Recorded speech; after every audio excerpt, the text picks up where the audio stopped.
Hello. Thank you again for all your comments. I really appreciate them, even those that I don't agree with. And one of them I wanted to pick up immediately from Jamie, who it says here he left this at 51 seconds ago. I think that's a little bit of an exaggeration in terms of my computer. He says, "Shame you don't have the same empathy for the 227,000 of your fellow countrymen who are homeless. Shame on you, Tim."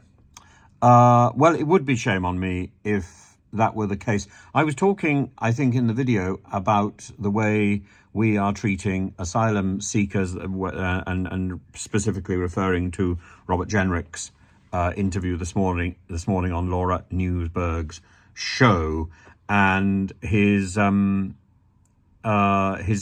false claims that putting multiple asylum seekers into a single room was not Home Office policy. It may not be Home Office policy, but it is certainly Home Office practice, and it is certainly the practice of the majority of hotels that I have had access to, and the and those hotels that I've been talked to about, people who have told me about specifics. They are multiple occupancy rooms, and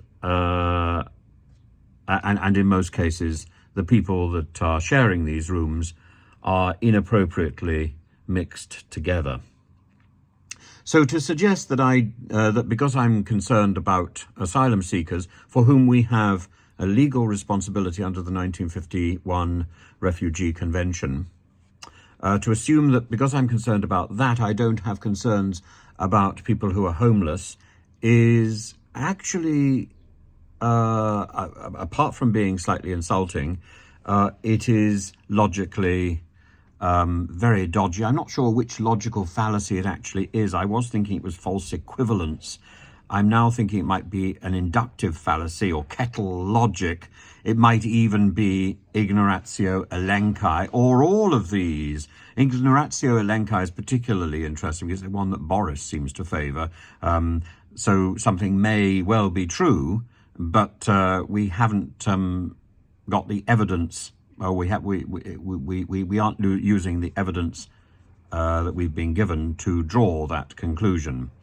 I think it's also an ad hominem fallacy because it attacks me rather than the argument, and it potentially is also poisoning the well. All of these logical fallacies, I think, are involved in what Jamie is saying. So I do take my hat off to him for having explored so many logical complexes, far many more than I can actually deal with. And I would say, first of all, as I say, it's wrong.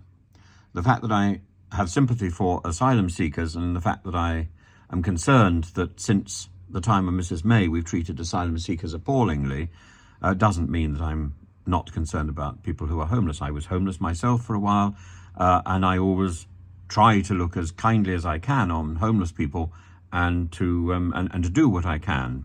I certainly don't intend to go into details about what I would do and what I have done, except I can tell you a funny story, because for a few Christmases I volunteered at one of the shelters in London, and I remember trying very hard to make roll-up cigarettes.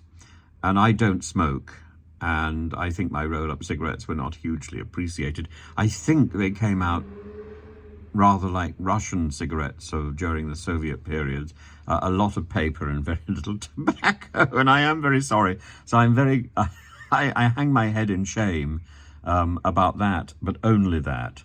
And I think that we were able to accommodate homeless people in hotels during the COVID pandemic. So if we could do it then, we can do it now.